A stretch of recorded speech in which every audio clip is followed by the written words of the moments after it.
ప్రత్యేక ప్రార్థనా కూటానికి ఈ ఆదివారం సాయంత్రం ఎల్లాయిపాలెం ప్రాంతానికి చేరి వచ్చిన మీ అందరికీ, డేవిడ్ తమ్ముడు గృహం దగ్గరికి చేరి వచ్చినటువంటి మీ అందరికీ న్యాయాధిపతి అయిన యేసుక్రీస్తు నామములో హృదయపూర్వకమైన వందనాలు. అందరికి వందనాలు బిడ్డారా. ప్రభు మిమ్మల్ని ఆశీర్వదించును గాక.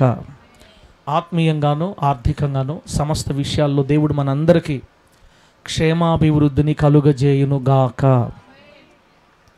ఈ సంవత్సరం దేవుడు మన మినిస్ట్రీకి ఇచ్చిన వాగ్దానం, ఆకాశమున్నంత వరకు నేను నీ సింహాసనాన్ని నిలిపెదను అని వాగ్దానం ఇచ్చిన మన దేవుడు మన సింహాసనాలని ఈ సంవత్సరము రాబోయే సంవత్సరాలన్నీ దేవుడు ఘనముగా నిలబెట్టి స్థిరపరిచి వాగ్దానం మన జీవితాల్లో నెరవేర్చి మనలందరినీ ఆశీర్వదించి వర్ధిల్ల చేయును గాక. మంచిది బిడ్డరా, కొన్ని మాటలు మనం చదువుకుందాం దేవుని వాక్యంలో నుండి.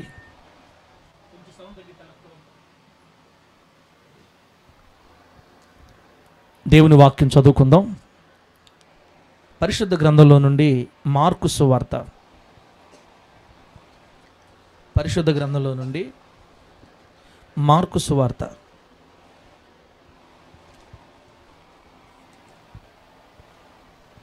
10వ అధ్యాయం. Gospel of Mark chapter 10 verse 51 and 52.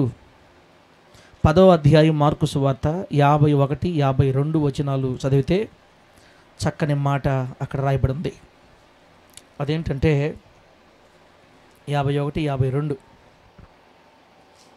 యేసు, నేను నీకేమి చేయగోరుచున్నావు అని వాడిని అడుగగా, ఆ గ్రుడ్డివాడు, బోధకుడా, నాకు దృష్టి కలుగు చేయమని ఆయనతో అనెను.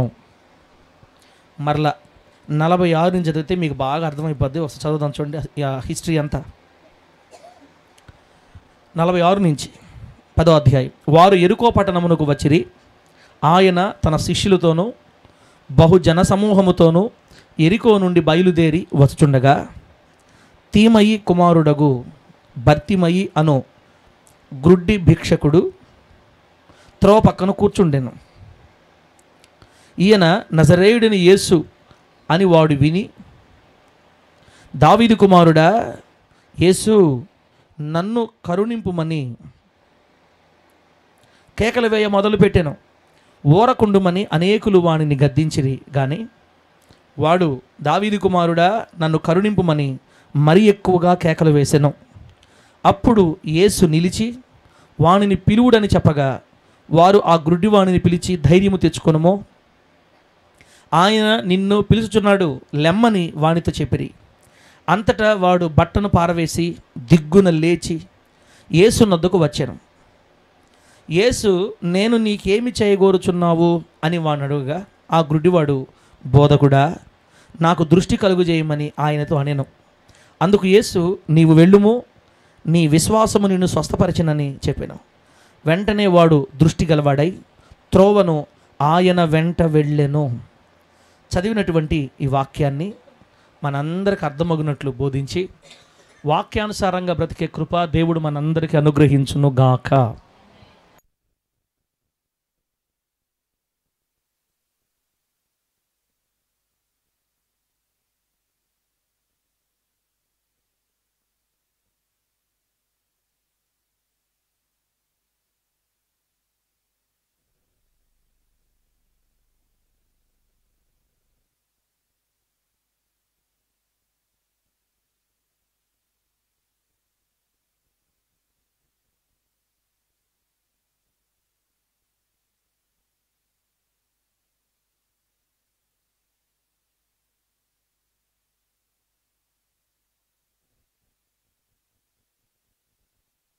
సరే, మంచిది దేవుని బిడ్డలారా. చదవబడినటువంటి వాక్య భాగంలో మనందరికి బాగా తెలిసిన సంగతి, యేసుక్రీస్తు వారు ఒకసారి యెరికో అనే పట్టణానికి వచ్చాడు. తల్లి, యేసుక్రీస్తు వారు యెరికో అనే పట్టణానికి వచ్చాడు. ఆ పట్టణపు వీధిలో నడిచి వెళ్తున్నాడు. ఆ పట్టణపు వీధిలో వెళుతూ ఉంటే ఆ వీధిలో త్రోవ పక్కన ఒక భిక్షగాడు కూర్చో ఉన్నాడు. భిక్షగాడు అంటే పాపం రోడ్డును పోయే వాళ్ళందరినీ, వచ్చిపోయే వాళ్ళని అయ్యా ధర్మం చేయండి, అయ్యా ధర్మం చేయండి అని అడుక్కుంటూ ఉండేవాడు అనమాట. యాచించేవాడు అంటారు, యాచకుడు. సరే, బాగుంది.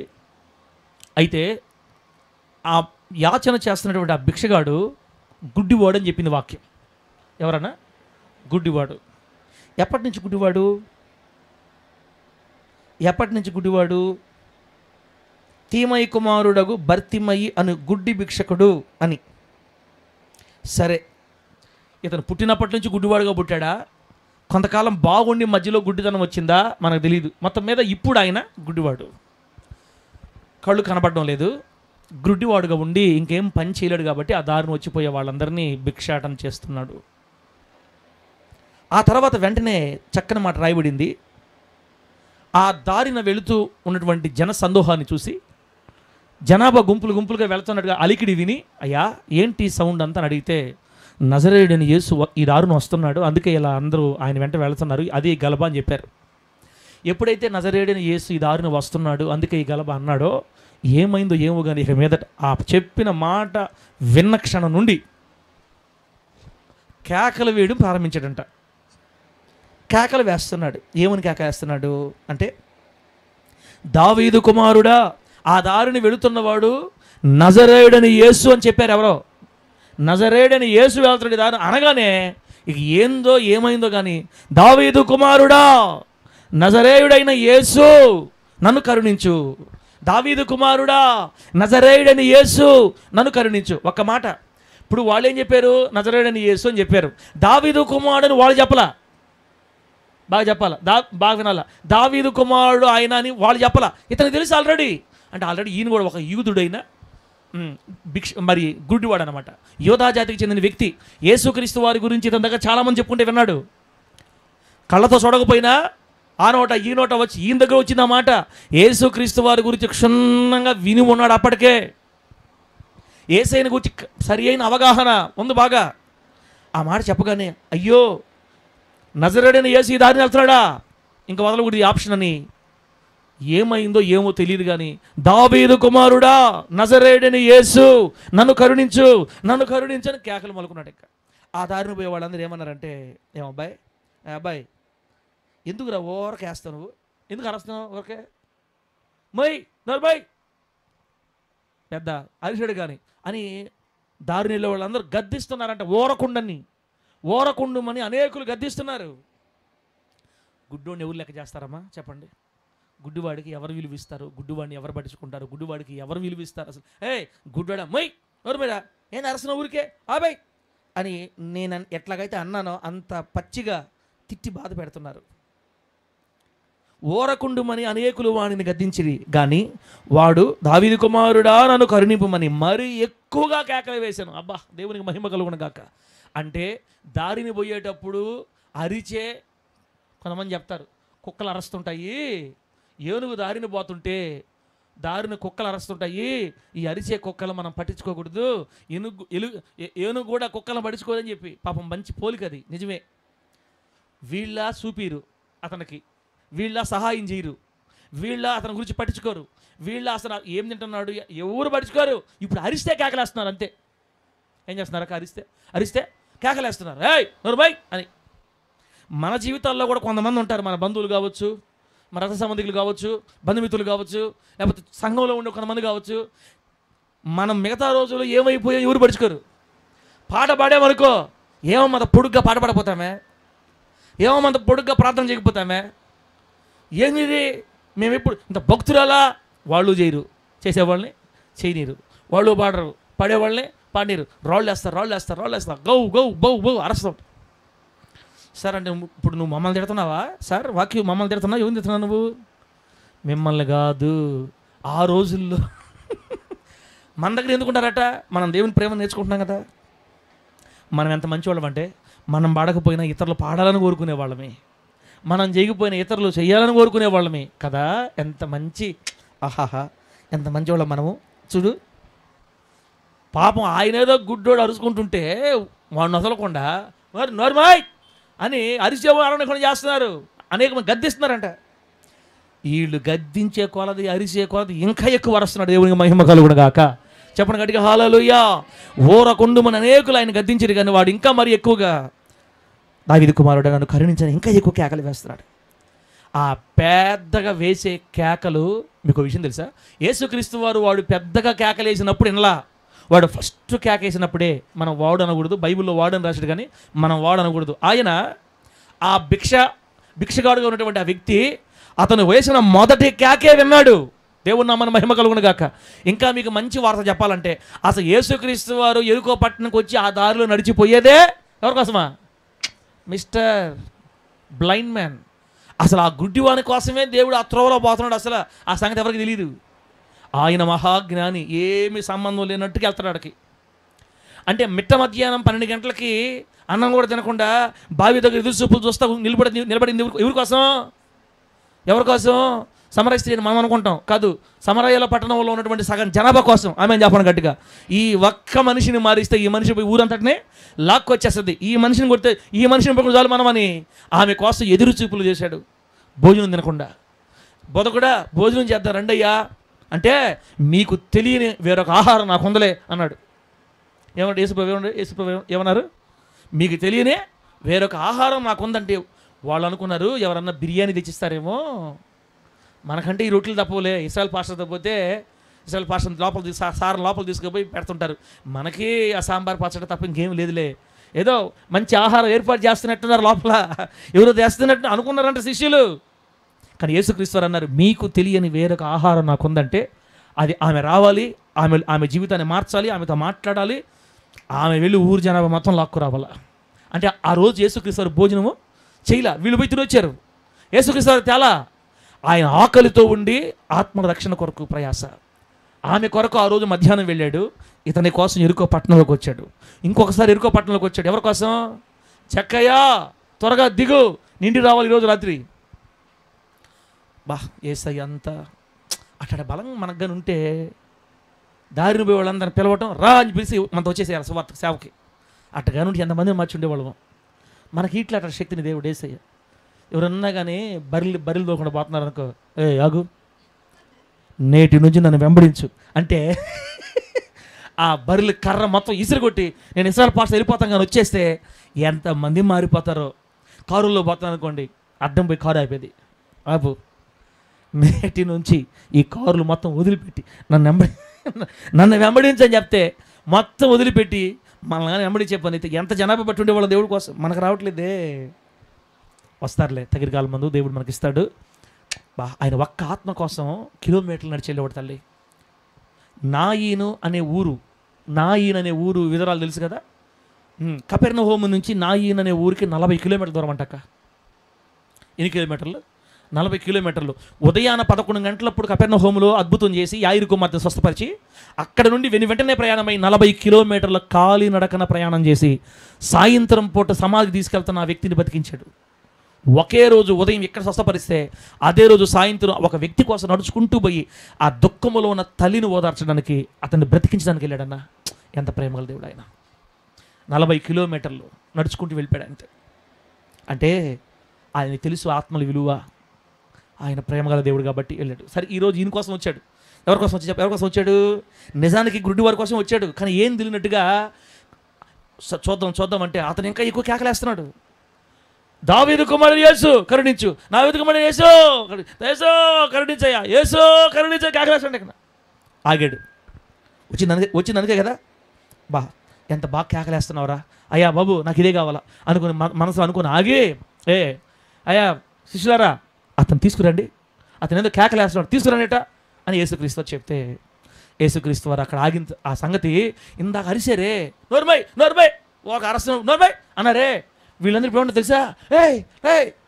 ఏ బర్తిమై, ఆయన నిన్ను పిలుస్తున్నాడు. దేవునికి మహిమ కలుగును గాక. ఏ బర్తిమై, ఆయన నిన్ను పిలుస్తున్నాడు. ఏ బర్తిమై, నీ కోసం ఆగాడు. ఏ బర్తిమై, నిన్ను రమ్మంటున్నాడు అని చెప్పగానే అవునా, యేసుక్రీస్తు శిష్యులు వచ్చి బెదరు గుడ్డి బెదరు పైలా రమ్మన్నాడు రా, బోధకుడు నిన్ను రమ్మంటున్నాడు రా అనగానే మనం అక్కడ వాక్యంలో కానీ చదివితే ఎంత సంతోషమైన మాట అంటే చూడండి, 49 వచ్చిన. అప్పుడు యేసు నిలిచి వాని పిలుడని చెప్పగా వారు ఆ గుడ్డి వాణిని పిలిచి, ధైర్యం తెచ్చుకో, ఆయన నిన్ను పిలుస్తున్నాడని లెమ్మో అని వానితో చెప్పిరి. అంతటా 50 వచ్చింది చూడండి. అంతటా వాడు బట్టను పారవేసి, ఏంటంటే ఏంటండి ఇప్పుడు యేసుక్రీస్తు వారు రమ్మన్నారా బట్టను పారేయమన్నాడా? చెప్పాలి మీరు. రేయ్ ఆ వ్యక్తిని బట్టను పారేసి రమ్మనరా అన్నాడా? పిలవమన్నాడు మామూలుగా. మీరు చూడండి దేవుని మీద ఎంత విశ్వాసమో. మనకు కూడా ఇదే విశ్వాసం లేకపోతే వేస్తారక్క ఇక గొలగమూడి అంతే, ఇంకా ఆమెన్ నగరానికి అయిపోతుంది మన పరిస్థితి. మన జీవితాలు ఎలా ఉండాలంటే చూడండి, ఒక గుడ్డివాడికి ఉన్న విశ్వాసం కూడా ఈరోజు క్రైస్తవులకి లేదు. తల్లి సుభాషితం తల్లి లేదు ఈరోజు. యేసుక్రీస్తు ఆ వ్యక్తిని రమ్మని పిలిచాడు అంతే. ఆయన నేను రమ్మంటున్నాడని చెప్తే లేచి అడుగులు అడుగేసుకుంటే చేతులు పట్టుకుని పోవాలా. గుడ్డివాడు లేచి ఏ బట్ట తెలుసా? ఆ రోజు రోడ్డు పక్కన కూర్చోడానికి ఇప్పుడు మనం చాపలు వేసుకుంటామే, ఆ విధంగా గుడ్డి వాళ్ళకి కుంటి వాళ్ళకి ఈ అడుక్కుని తినేవారికి లేదా ఈ పేదవారికి లేకపోతే ఈ వ్యాధులతో ఉండే వాళ్ళకి రోడ్డు పక్కన వేసుకోవడానికి ఒక బట్ట. అది ఎన్ని సంవత్సరాలు కింద ఉతికారో, ఎక్కడెక్కడ వాటిని ఏమంటారు, భయంకరమైనటువంటి బ్యాక్టీరియా భయంకరమైనటువంటి స్థితిలో పేలికలుగా చినిగిపోయి పాప ఎవరు ఉతికిస్తారు అతనికి? చెప్పండి, అతనికి ఎవరు ఉతికిస్తారన్న? ఎవరు పట్టించుకుంటారు అతన్ని? ఆ మట్టిలో వేసి ఆ మట్టి మీద దాన్ని కూర్చోని పాప ఎన్ని సంవత్సరాల నుంచి కళ్ళు కనపడడం లేదో, ఎన్ని సంవత్సరాల నుంచి ఆ భిక్షాటం చేస్తున్నాడో, ఎన్ని సంవత్సరాల నుంచి ఆ వేదన పడుతున్నాడో, ఎంతమంది తిట్టారో. ఇంట్లో వాళ్ళు తిడతారు, బయట వాళ్ళు తిడతారు. గుడ్డోళ్ళని విలువిస్తారు ఎవరన్నా? ఒక్కొక్కసారి కోపం వస్తే తల్లి కూడా గుడ్డోడా అంటది. అమ్మ చెప్పమ్మ అందమ్మ. కోపం వచ్చినప్పుడు చూడలేనప్పుడు ఈ నా కడుపులో పుట్టబోదారు గుడ్డోడా అంటది తల్లి కూడా. అరే నంద, కోపం వస్తే తల్లి కూడా అంటది. పాప ఆమెన మనిషే కదా, దేవదూత కాదు కదా తల్లి అయినా. తల్లి తిట్టా, తండ్రి తిట్టా, అన్నదమ్ములు తిట్టా, ఊర్లో వాళ్ళు తిట్టా, పక్కన వాళ్ళు తిట్టా, దాని వాళ్ళు తిట్టా, తిట్టి తిట్టి తిట్టి తిట్టి తిట్టి కరుడు గడిపోయిన గుండె. అట్లాంటోడు యేసై నేను రమ్మంటున్నాడు, రమ్మని పిలుస్తాను చెప్పగానే ఆ విశ్వాసం చూడండి. అతను లేచి అతని కింద ఉన్నటువంటి బట్ట పట్టుకొని లేపి ఈశ్వర పడతాడంట. ఆ పక్కనే ఉన్న కాలువ ఉందో, గుంట ఉందో, చెట్లు పొట్లు ఈశ్వర పడేశాడు. అందరు చూస్తారు, బరే రమ్మని చెప్పింది ఆయన, నువ్వే అన్ని పడేస్తున్నావు. సరే బట్టను పడేశాడా? ఆ తర్వాత చూడండి, అంతటా వాడు బట్టను పారవేసి దిగ్గున లేచి యేసు వద్దకు వచ్చాను. దేవునికి మహిమ కలుగును గాక. ఎవరో చేతులు పట్టుకుని నడిపిస్తే ఆ బట్ట పారేసి నేరుగా యేసు దగ్గరకు వచ్చి నిలబడ్డాడు. ఇప్పుడు బాగానండి, బాగా ఇప్పుడు పాయింట్ చెప్తాను మీకు. నేను ఇప్పుడు పాయింట్లోకి వచ్చాను అన్న. అతను ఎవడు ఏ వ్యాధితో బాధపడుతున్నాడు చెప్పండి? గుడ్డివాడు. యేసుక్రీస్తు రమ్మని పిలిచాడు, బట్ట పారవేసి ఇంకేదో ఇంకా నాకు దీనికి సంబంధం లేదు, ఇంక నాకు ఇది అవసరం లేదు, అయిపోయింది, రోజుతో నా జీవితం మారిపోయిందని ఈయన అధికంగా అతి విశ్వాసం ఉంచి అతి విశ్వాసంతో మొత్తం ఇసురు పడేసి, ఒకవేళ ఇప్పుడు తేడా జరిగిందనుకో మళ్ళీ బట్ట కావాల పడలేదా? ఇప్పుడు ఆడే మళ్ళీ ఎక్కడికి వచ్చుకోవాలని ఎందుకు మెంటలాడు అనుకున్నాను. అందరూ కూడా వచ్చి యేసుక్రీస్తు వారి ముందు నిలబడ్డాడు.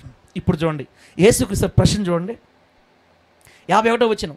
యేసుక్రీస్తు వారు ఏమన్నారంటే, నేను నీకేమి చేయగోరుచున్నావు అని వాణిని అడుగగా. యేసుక్రీస్తు వారు ఆ గుడ్డివారిని ఏమడుతున్నాడు? అబ్బాయి, నేను నీకు ఏమి చెయ్యాలని కోరుకుంటున్నావు? ఒక్క విధంగా ఆలోచిస్తే యేసుక్రీస్తు వారి ప్రశ్నే ఎట్లా అడుగుతున్నాడు ఏంటి అనిపిస్తుంది మనకి, అవునా కదా? ఇప్పుడు అతను ఏం కోరుకుంటాడు? గుడ్డివాడికి ఇంక చూపు తప్ప ఇంకేం అవసరం ఉంటుంది చెప్పండి? ఓకే, ఈ సంగతి యేసయ్యకి తెలుసా తెలియదా? గుడ్డివాడికి ఏమి ఇవ్వాలన్న సంగతి యేసయ్యకి తెలుసు. ఆయన ఎవరు? సృష్టికర్త కదా. కానీ యేసుక్రీస్తు వారు ఈ ప్రశ్న ఎందుకు వేశారంటే, ఎల్లాయపాలెం ప్రాంతంలో డేవిడ్ గృహంలో కూడుకున్న మనందరి కోసం ఈ ప్రశ్న వేసింది. అతని కోసం కాదు, ఎల్లాయపాలెంలో ప్రార్థనలో కూర్చున్న మనందరి కోసం ఈ ప్రశ్న దేవుడు వేసింది. నేను నీకు ఏమి చెయ్యాలని కోరుకుంటున్నావు? అప్పుడు అతను ఏమన్నాడంటే, ఒక మంచి అందమైన అమ్మాయిని తెచ్చి నాకు పెళ్లి చేయి అన్నాడా? గుడ్డివాడికి పెళ్లి కావాలి ఇప్పుడా? జీవితమే బాగలేకపోతే వాడికి ఇంక ఏమో పాప. అతను ఏమడతాడు? వెంటనే అతను అన్నాడు, అయ్యా నాకు దృష్టి కలగజేయి. మంచి మాట, ఎన్నో వచ్చిన చూడండి 51లోనే. యేసు నేను నీకేమి చేయగోరుచున్నావని వాడిని అడుగగా ఆ గుడ్డివాడు, బోధకుడా నాకు దృష్టి కలుగు చేయము అని ఆయనతో అనేను. ఈ ప్రశ్న జవాబులో చాలా అమూల్యమైన విషయాలు ఉన్నాయి. ఇదే మన మెయిన్ పాయింట్. యేసుక్రీస్తు వారికి అతనికి చూపు కావాలన్న సంగతి ముందే తెలుసు. అసలు ఎందుకు కేకలు వేశాడో కూడా యేసుక్రీస్తు వారికి తెలుసు. అతను కేకలేసిందే నన్ను కరుణించు దావీదు కుమారుడు అన్నప్పుడే గుడ్డివాడు కరుణించమన్నాడు చూపు కోసమని యేసయ్యకి తెలుసు. యేసయ్యకి తెలిసినా ప్రశ్న ఎందుకు వేశాడు? ఇది ఇప్పుడు మన యేసుక్రీస్తు వారు అడగకూడదు మామూలుగా. అది వచ్చిన వెంటనే చేతులు ఆ కళ్ళు మీద పెట్టి పోయింది పో అనాలి, ఇంకంతే. లెక్క ప్రకారం అది చేయాల్సింది ఆయన. అటు కాదు, అబ్బాయి నేను నీకు ఏమి చేయాలని కోరుకుంటున్నావు, నేను నీకు ఏం చేయాలని కోరుకుంటున్నావు. వెంటనే అతను అంటున్నాడు, అయ్యా నాకు దృష్టి కలుగు చేయి, నాకు చూపు కావాలి, నాకు చూపు కలుగు చేయవయ్యా. అబ్బా నాకు దృష్టి కలుగు చేయమని ఆయనతోనే. వెంటనే చూడండి 52వ వచనంలో, అందుకు యేసు నీవు వెళ్ళుమో, నీ విశ్వాసము నిన్ను స్వస్థపరచనని చెప్పాను. ఇక్కడ కొట్టాలి గీత. ఇదిగో నీవు వెళ్ళు, నీ విశ్వాసమే నిన్ను స్వస్థపరిచింది. వెంటనే వాడు దృష్టి కలవాడై త్రోవను, సినిమా హాల్కి వెళ్ళాడా, ఆయన వెంట వెళ్ళాడా? వెంటనే వాడు దృష్టి కలవాడై త్రోవను ఆయన వెంట. కళ్ళు రాగానే ఎట్టిపోయి ఎక్కడ పోయాడు? సినిమాలు పోయాడా? ఒక్కసారి సినిమా అని చెప్తాను, చాలామంది చెప్పుకుంటారు. నేను గుడ్డుగా ఉండి ఒక్కసారి ముందు సినిమా హాల్ చూడాలనుకోవాలా. వెంటనే ఆయన చూపు పొంది, వాడు దృష్టి పొంది, దృష్టిని అనుగ్రహించిన యేసు వెంట వెళ్ళాడంట. దేవునికి మహిమ కలుగును గాక. గట్టిగా చెప్పండి హల్లెలూయా. ఇక్కడ ఇప్పుడు ఒక పాయింట్ మనం మాట్లాడుకోవాలి. యేసుక్రీస్తు వారు ఆ ప్రశ్న ఎందుకు అడిగాడంటే, ముఠామేస్త్రి బృందాన్ని మూతి పగల కొట్టడానికి. ఏ బృందం? ముఠామేస్త్రి బృందం దేవునిని మనకి ఏ మేలుని చేయనివ్వదు. గుర్తుపెట్టుకోవాలా, ఈ పాయింట్ మీరు రాసుకోవాలా. ఇది అత్యద్భుతమైన పాయింట్. దేవుడు మనకి మేలులు చేయాలని ఆయనకి ఎప్పుడు కోరికే. కానీ సాతానుగాడు ఏమంటాడంటే, వారు అడగనిదే నువ్వెందుకు చేస్తున్నావు చెప్పాలి. వారు అడగనిదే నువ్వెందుకు చేస్తున్నావు. ఇప్పుడు మనం సినిమాలు చూసాం, ఒకప్పుడు సినిమాలో విలన్ ఉన్నాడా? అసలు విలన్ లేకపోతే సినిమా లేదు. విలన్ లేని సినిమా అనుకోరు అనమాట. ఖచ్చితంగా సినిమాలో విలన్ ఉండాల్సిందే. అలాగే మన పాత్రల్లో కూడా మనకి విలన్ ఖచ్చితంగా. మన ప్రభు అయిన యేసుక్రీస్తు వారు హీరో అయితే మూతిపులు రాలగొట్టించుకోవడానికి ముఠామేస్త్రి బృందం ఉంది. ఇప్పుడు మామూలు మనం చూసే సినిమాల్లో ఒక్కొక్కసారి హీరోలు కూడా తకా బాగా కొడుతుంటారు. ఎవరా? విలన్లు. మేము చూడలేదు సార్, మాకు జబ్బాకుండా ఎన్ని. అబ్బా ఎంత మంచోళ్ళు. మామూలుగా మనం చూసిన సినిమాల్లో హీరోలు రకాల బాగా కొడుతుంటారు ఒక్కొక్కసారి. ఇంకా లాస్ట్ చచ్చిపోయే మూమెంట్లో మళ్ళీ శక్తి వచ్చి ఎట్లా వస్తుంది ఆయనకి. అప్పుడు దాకా ఒళ్ళు పగలు కొట్టారు, మొత్తం రక్తం అంతా కారుతుంటుంది. ఒక్క లాస్ట్ దెబ్బ పడి చచ్చిపోతాడు అనమాట. ఇంకా అక్కడి నుంచి శక్తి పొందుకొని మళ్ళీ కొడతాడు అందరినీ. అది ఎట్ట వాళ్ళకే సాధ్యం అది. కానీ మన హీరో అయితే ముఠామేస్త్రి బృందానికి ఎప్పుడు పగలు కొట్టడమే. దెబ్బలు తినడానికే ఉంటుంది ముఠామేస్త్రి బృందం. అయితే ఇంకొక మాట గుర్తుపెట్టుకోండి, ఇప్పుడు అతనికి చూపు కావాలని దేవుడికి తెలుసు, అతనికి చూపు కావాలని సాధారణంగా కూడా తెలుసు. అయితే తనంతట తానుగా మనకి ఏది చెయ్యలేడు యేసయ్య. గుర్తుపెట్టుకోండి, తనంతట తానుగా మనకేది చెయ్యలేడు, చెయ్యనివ్వడు అనమాట. ఎవరు? ముఠామేస్త్రి చేయలేడు. నువ్వు ఎస్తేర్ అమ్మోళ్ళకి ఎందుకు సహాయం చేస్తున్నావు యేసయ్య? ఎందుకు సహాయం చేస్తున్నావు నువ్వు? ఎవరు చేయమన్నారు నిన్ను? నా బిడ్డలో చేస్తా. కుదరదు. వాళ్ళు నేను అడిగారా? నువ్వు చేస్తావని వాళ్ళు నమ్మారా? నీ మీద వాళ్ళు ఏమైనా ఆధారపడ్డారా? వాళ్ళు నా మనుషులు. వాళ్ళు చూడు, వాళ్ళ నోట్లో చూడు ఎప్పుడు ఏం మాటలు వస్తున్నాయి. మా బతికింతే, మా కర్మ అయిపోయింది, మా జీవితం ఎందుకు బతుకున్నాము, ఏం చెప్పుకోవాలా, కుక్క బతుకుతుంది నేను బతుకుతుండా అంటే పొద్దున లేస్తే వాళ్ళు నా మాటలు మాట్లాడుతున్నారు. చూడండి, నిరాశపూరితమైన మాటలు మనల్ని మాట్లాడించేవాడు సాతానుగాడు. ఎప్పుడైతే మనం నిరాశపూరితమైన మాటలు మాట్లాడుతుంటామో యేసయ్యకి మన దగ్గరకు వచ్చే హక్కు లేకుండా చేసేస్తాడు. ఎవరు? ముఠామేస్త్రి.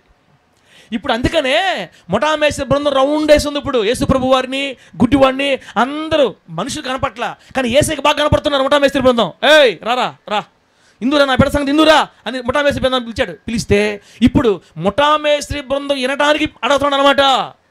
అబ్బాయి కేకలేసావు కదా, నేనేం చెయ్యాలని నువ్వు కోరుకుంటున్నావు? ముఠామేస్త్రి బృందం బాగా చెవులు రిక్కించింటుంది.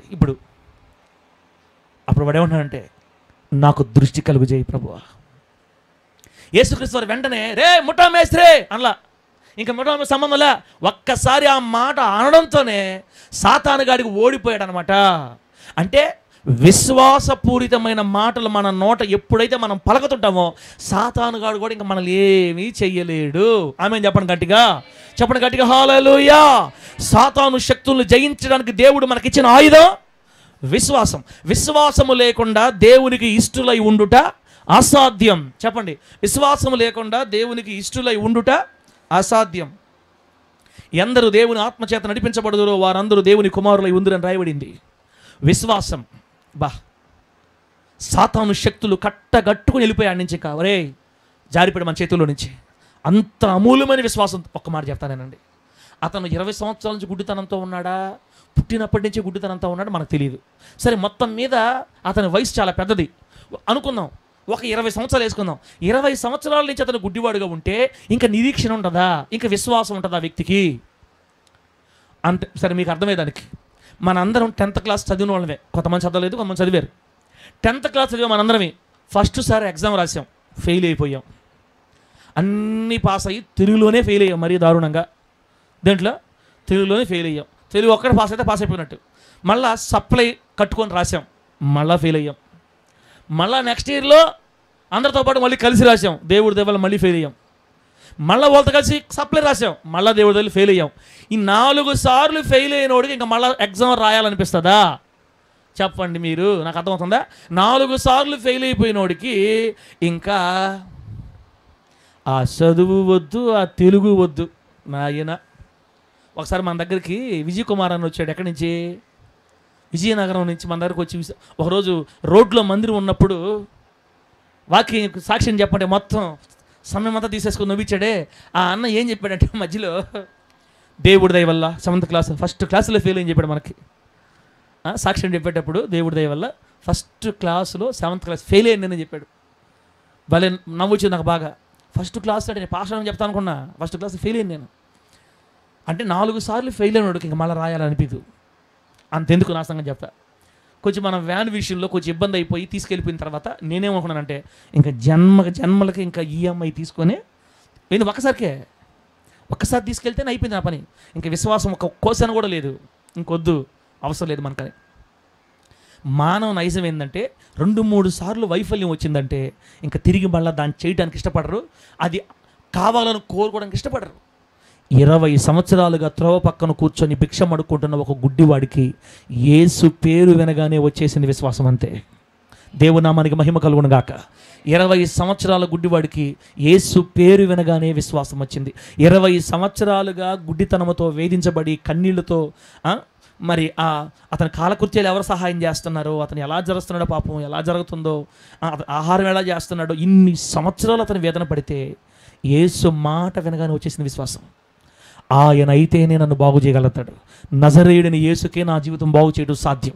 నజరేయుడని యేసే నన్ను లేవనెత్తగలడు. దావీదు కుమారుడే నన్ను స్వస్థపరచగలడని ఎవరు చెప్పారో, ఎలా వచ్చిందో ఆ విశ్వాసం. కేకలు తిట్టే కొలది ఇంకా ఇవి కేకలేస్తున్నాడు. అబ్బబ్బబ్బబ్బా, నాకు నచ్చిన మాట ఏంటంటే యేసుక్రీస్తు చెప్పిన మాట చాలా బాగా నచ్చింది. ఇదిగో దృష్టి కావాలా, లే వెళ్ళు, నీ విశ్వాసము చొప్పునే. చూడండి ఆ మాట ఏమన్నాడు. అందుకు యేసు, నీవు వెళ్ళుము, నీ విశ్వాసము నిన్ను స్వస్థపరచనని చెప్పాను. నేను స్వస్థపరిచానా, నీ విశ్వాసం స్వస్థపరిచిందా? ఏం చెప్తున్నాడు అక్కడ దేవుడు? యేసయ్యా నేను నిన్ను స్వస్థపరిచాను పో అన్నాడా? ఆరోను చెప్పు. యేసయ్య ఏమన్నాడు? నేను నిన్ను స్వస్థపరిచాను పో అనలా. నీ విశ్వాసమే, నీ నమ్మకమే, నీ విశ్వాసమే, నీ నమ్మకమే నిన్ను స్వస్థపరిచింది. వెళ్ళు, సమాధానంగా వెళ్ళిపో అని చెప్పగానే, ఆ మాట పలుకుతూ ఉండగానే అతని కళ్ళల్లో నుంచి పొరలు రాలి స్వచ్ఛంగా చిన్న పిల్లవాడిగా కనబడుతున్నంత కళ్ళు, ఏమంటే కంటి చూపు. కొన్ని సంవత్సరాలుగా గుడ్డితనంతో బాధపడుతున్న ఆ వ్యక్తికి ఒక్క మాట, నీ విశ్వాసం నిన్ను స్వస్థపరిచింది అనగానే అతని కళ్ళు పసి పిల్లవాడి కనబడక చక్కగా ప్రత్యక్షంగా నీట్గా క్లియర్గా కనబడుతున్నాయి. దేవునికి మహిమ కలుగునుగాక. చప్పటి కొట్టి ప్రభుని మహిమపరచండి ఒకసారి. చప్పటి కొట్టి ప్రభుని మహిమపరచండి. దేవునికి మహిమ కలుగునుగాక. నీ విశ్వాసమే నిన్ను స్వస్థపరిచింది. ఇప్పుడు చెప్తున్నా, రాసుకుంటారో మైండ్లో పెట్టుకుంటారో నాకు తెలియదు, మన నోట్లో నుంచి నిరాశపూరితమైన మాటలు రాకుండా జాగ్రత్త పడాలి. మన నోట్లో నుంచి ఏ మాట రాకూడదు తల్లి? నిరాశ అంటే నా బతికింతే, నా జీవితం ఎవరు బాగు చేయలేరు, ఇంక నేను ఇల్లు కట్టలేను, ఇంక ఈ అప్పులు తీరవు, నా బిడ్డలు ఖచ్చితంగా పైకి రారు, వాడి చదువులు చూస్తే నాకే నీరసం వస్తుంది, ఇంకా నా బిడ్డల సంగతి అంతే, నా బిడ్డలకు మంచి భర్తలు రారు, నా బిడ్డలకు పెళ్ళిళ్ళు చేయలేను, ఈ ఇల్లు కట్టలేను, ఇంకేం చెప్పండి, ఇంకేముంటాయి మనకి? ఇంకా ఈ అమ్మాయిలు అసలు నేను కట్టలేను, ఇంటి మీదకి వచ్చి పడిపోతారు, అవమాన పాలు చేస్తారు, అయిపోయింది నా జీవితం. అంటే ఒకవైపు నుంచి చూస్తే ఇది మెంటల్గా కనపడుతుంది, మెంటలోళ్ళు మాత్రమే ఇట్లా మాట్లాడగలుగుతారు. ఇప్పుడు నేను చెప్పినవన్నీ నిజాలే. ప్రతి ఒక్కరు ఇలాగే మాట్లాడుకుంటారు. ఆ కష్టాలు తట్టుకోలేరు, ఆ బాధలు తట్టుకోలేరు, ఎవరైనా వేదన ఆ అవమానం తట్టుకోలేరు, అట్లా కుంగిపోతారు. అప్పుడు ఎవరైనా అలాగే కుంగిపోతారు. కానీ దేవుడు ఏమంటాడంటే, మీకు అసాధ్యం, నాకు సాధ్యమా కాదా? మీరు ఇంతవరకు నన్ను ఆరాధించి ఇంతకాలం నా మాటలు మీరు విని మరి ఏమి నేర్చుకున్నారు? పేతురు గారు ఏమన్నాడు? పేతురు గారు యేసుక్రీస్తు నీళ్ళ మీద నడుస్తూ చూశాడు. నీవే అయితే నేను కూడా నడిచి వచ్చినట్టు నాకు సెలవు, సరే రా అన్నాడు యేసయ్య. యేసయ్య రమ్మన్నప్పుడు వెంటనే పేతురు గారు కాళ్ళు పెట్టాడు నీళ్ళ మీద. మునిగాడా? నీళ్ళ మీద కాళ్ళు పెట్టాడు. పేతురు గారు మునిగిపోయారా? యేసుక్రీస్తు ఏమన్నారంటే, నీకు నిజంగా విశ్వాసం ఉంటే నాలా నడవాలని రా అన్నాడు. యేసయ్య మాట నమ్మి, ఇప్పుడు ఆయన సరే రమ్మన్నాడు, నాయన కాళ్ళు పెట్టాడు అనుకో అంటే ఇంకనేముంది, పెట్టగా నిలిపడు కిందకి. యేసయ్య మాట మీద అంత నమ్మకం పేతురు గారికి.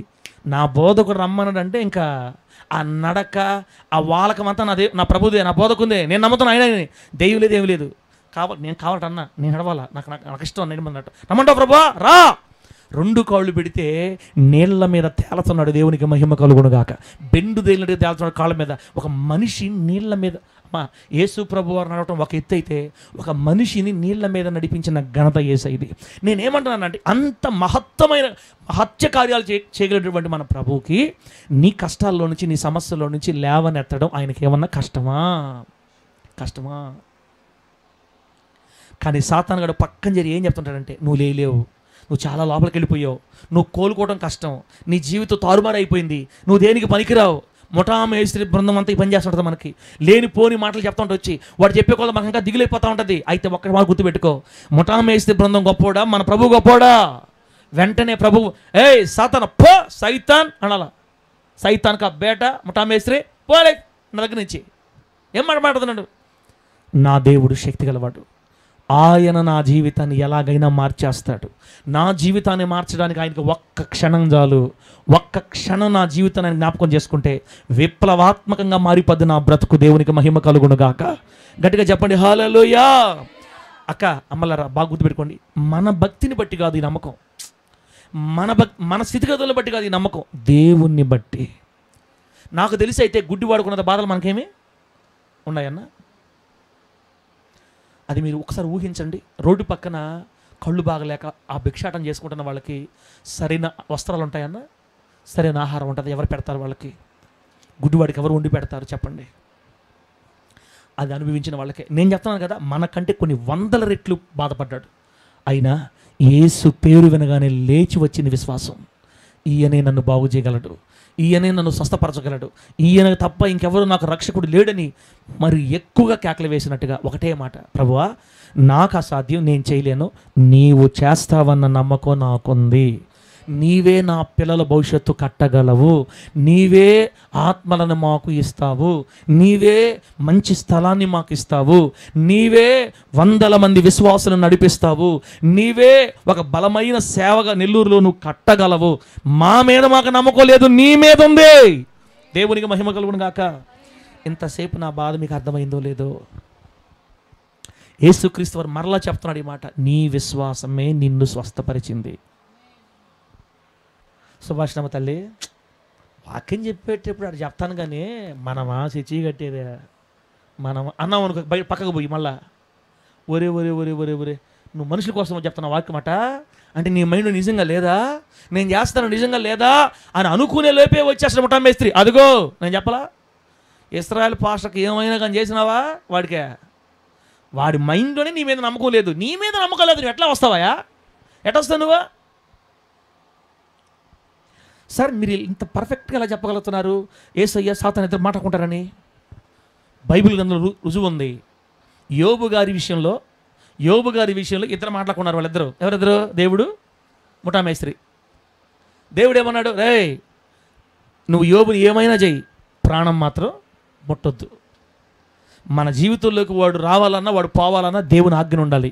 అలాగే సాతాను కూడా ఆ సందర్భంలో ఏం చెప్తారో తెలుసా, అయ్యా ఈ క్షణమందే నువ్వు నీ చేతితో వాడిని మొత్తితే, చూడు ఏమంటాడు, నువ్వే కొట్టు నీ బిడ్డనే, నువ్వు కొడితే చాలు నీ ముఖం ఎదుటే నిన్ను దూషించిపోతాడంతే, చేయి దబ్బా అంటే. ఇంకో విషయం ఏంది, వాడు మనం డైరెక్ట్ కొట్టలేడు, దేవుని చేత మనల్ని కొట్టిస్తాడు. చూసావా వాళ్ళిద్దరు బంధం ఎలా తీసుకోవాలి నాకు అర్థం కాదు. ఒక్కొక్కసారి వాళ్ళిద్దరే మాట్లాడుకుంటారనా, కుక్క సాగు కొడతారు మనల్ని. ఎవరు దేవుడు ముఠామేశ్వరి స్నేహితుల్లా మాట్లాడుకుంటారు. ఇదిగో నువ్వు నీ బిడ్డని కుక్కను కూడా కొట్టు, నీ కళ్ళ ముందే నిన్ను దూషించి వెళ్ళిపోతాడు. నేను దానికి నమ్మకం. కొట్టమంటావా? కొడితే వదిలేస్తాడా? వదలడు. నేను కొట్టబోయా వదులుతాడు. తన బిడ్డని తన చేత్తోనే కొట్టాడు దేవుడు. అంటే వాడు మనల్ని కొట్టడానికి కూడా దేవుడు అధికారం ఇలా. నా బిడ్డను నువ్వేం చేయకూడదు, అంతే. ఏం చేసినా నేనే చేస్తా. ఎంత బాధలు పెట్టాడో, ఎంత కొట్టాడో పాపం ఆయన. ఎంత కొట్టినా కూడా ఒకటే మాట, నా దేవుడు ఇచ్చాడు, నా దేవుడు తీసుకున్నాడు. యెహోవా నామమునకే స్తుతి కలుగునుగాక. చెప్పు తీసుకొని పెట్ట కొట్టినట్టు ఎవరినే? ముఠామేస్తేనే. అది ఒక్క దెబ్బ కాదు, ఆ పక్క ఈ పక్క ఆ పక్క. యోబు ఆ మాట మాట్లాడితే సిగ్గుతో తల ఉంచుకొని ముఖం ఎక్కడ పెట్టుకోవాలో తెలియక ఇప్పుడే వస్తా ప్రభు, ఇప్పుడే వస్తాను పోయాడు. అట్టా చూసావా, అంత కష్టాల్లో కూడా, పిల్లలను పోగొట్టుకున్నా కూడా, ఆస్తి పోగొట్టుకున్నా కూడా యెహోవా ఇచ్చాడు. మూర్ఖురాలు మాట్లాడతావేంటి? మనం ఎప్పుడు మేలు అనుభవించాలా, కీడు అనుభవించదు కదా. యెహోవా మనకిప్పుడు కీడు అనుభవించే టైం ఇచ్చాడు, అనుభవిద్దాం. ఇప్పటి వరకు మనం అనుభవించిన దేవునివే. నా తల్లి గర్భంలో నేను దిగంబరుగా వచ్చాను, వెళ్ళేటప్పుడు కూడా దిగంబరుగా వెళ్ళిపోతాను. నేనేం తీసుకెళ్ళి ఇక్కడి నుంచి. నా ప్రభు ఇచ్చాడు, నా ప్రభు తీసుకున్నాడు. ఆయనకు స్తుతి కలుగునుగాక. చెప్పండి గట్టిగా హల్లెలూయా. సాతానుగాడు మనలో నిరాశపూరితమైన మాటలు ఉత్పత్తి చేస్తూ ఉంటాడు. మనం వాడికి ఇవ్వకూడదు. నిజమే అన్న, మన వల్ల కాదన్న. జానపడన్నా, నువ్వు దీవించబడటం నీ వల్ల కాదు, కానీ దేవునికి సాధ్యం. బాంధవ్యన్న, నువ్వు దీవించబడటం నీ వల్ల కాదు. మనం మొత్తం కష్టపడితే వచ్చే 1000 రూపాయలు, 500, 600 మన జీవితానికి. ఈ 500, 600తో మనం దీవించబడి గొప్ప స్థితికి, అది వేస్ట్ మాటలు. ఇంకా ఈ అప్పులు తీరేది అవి వేస్ట్ మాటలు. కానీ సర్వలోకాన్ని సృష్టించిన సృష్టికర్తకు మాత్రం సమస్తము సాధ్యమే. దేవునికి మహిమ కలుగును గాక. చెప్పండి గట్టిగా హల్లెలూయా. అందుకే యేసుక్రీస్తు వారు అన్నారు, నీవు వెళ్ళు, నీ విశ్వాసమే నిన్ను స్వస్థపరిచింది. వెంటనే వాడు దృష్టి గలవాడై త్రోవను ఆయన వెంట వెళ్ళినని రాయబడింది. దేవుని నామానికి మహిమ కలుగును గాక. మనం కూడా ఇప్పుడు మన పాయింట్లోకి వెళ్దాం.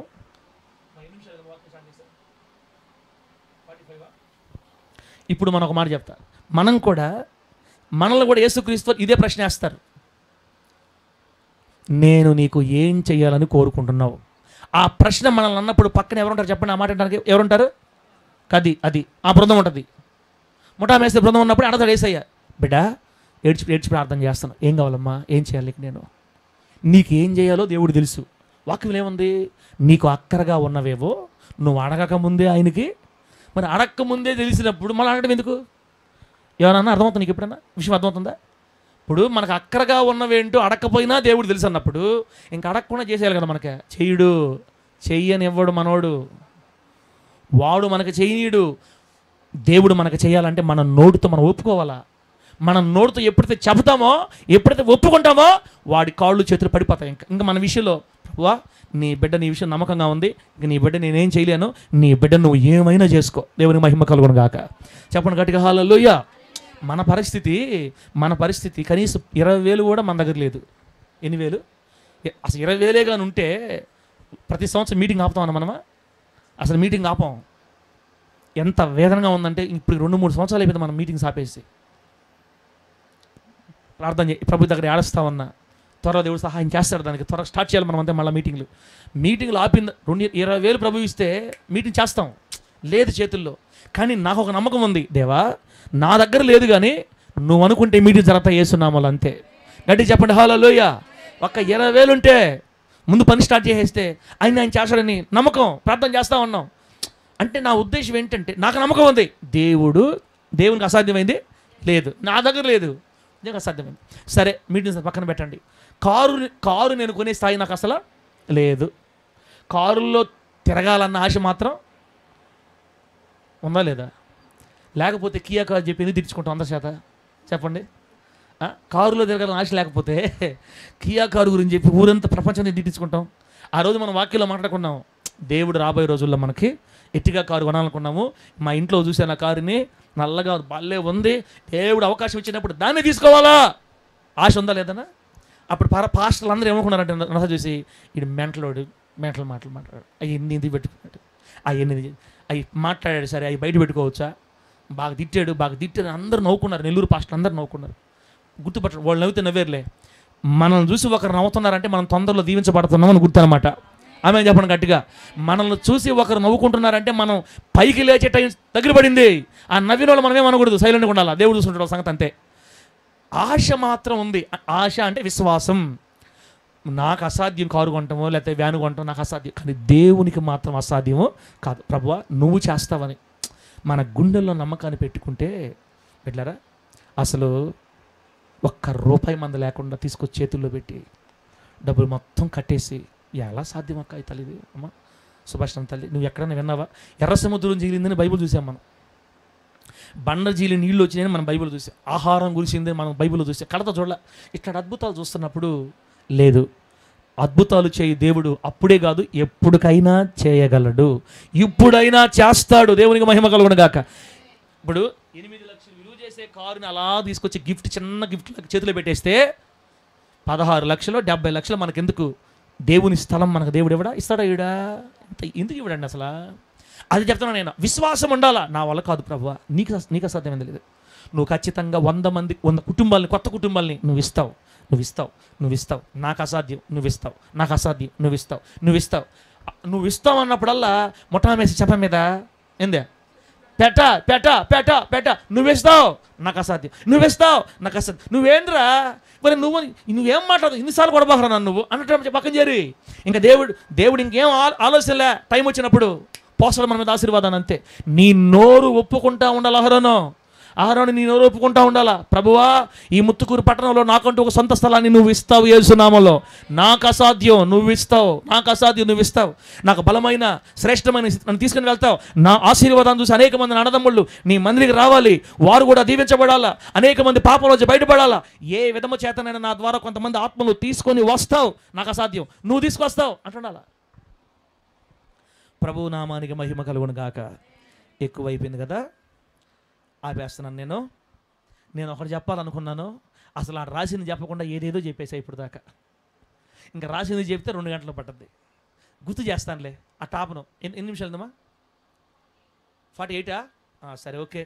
దేవుడు మనల్ని అడుగుతాడు, అమ్మా నేను ఏం చేయాలని నువ్వు అనుకుంటున్నావు? అప్పుడు మనం ఏం చెప్పాలి? నీకేం అవసరమో అది చెప్పాలా. నేనేం చేయాలనుకుంటున్నావు? నాకు 1000 మంది ఆత్మలు కావాలి ప్రభువా. మంచి ఆశ చెడ్డ ఆశ ఇదే చెప్పండి. మంచి ఆశ చెడ్డ ఆశ. ఇస్రాయేల్ పాస్టరు నీకు ఏం కావాలనుకుంటున్నావురా? నాకు ఆత్మలు కావాలి ప్రభువా. పో వెళ్ళు, నువ్వు కోరుకున్నట్టే నీకు అగునుగాక. ఆమేనానండి? నువ్వు కోరుకున్నట్టే నీకు అగునుగాక. ప్రభువా నాకు 70 సవర్ల బంగారం కావాలి ప్రభా నాకు ఇప్పుడు. కానీ ఏమన్నా అర్థం ఉంటే కోరికలు అయ్యా. 70 సవర్ల బంగారం నాకు ఎందుకు అసలు? ఎన్ని ఆత్మలు కావాలి, సంఘం వృద్ధి అవ్వాలి, సేవ కట్టబడాలి కదా. ఇది కదా మన ఆశలు కూడా మంచి ఆశలు అయి ఉండాలి. రైట్. మనము కూడా దేవుణ్ణి ఒక చిన్న మాట అడగాలి. ప్రభువా ఆ తీమయి కుమారుడైన భర్తిమయి కళ్ళు ఎలా తెరిచావో నా కళ్ళు కూడా తెరువు అని ప్రార్థన చేయాలి మనం. ఇది పాయింట్. నా కళ్ళు కూడా తెరువు. తీమయి కుమారుడైన భర్తిమయి కళ్ళు ఎలా తెరిచావో దేవా నా కన్నులు తెరువు. పాస్టర్ గారు ఇప్పుడు దాకా బాగా చెప్పారు, మళ్ళీ ఇదేం కొత్త పని చెప్తున్నావు? జస్ట్ దేవుడు మన కళ్ళు తెరిస్తే మనలో ఏమేమి మార్పులు జరుగుతాయో అని చెప్తున్నా మీకు.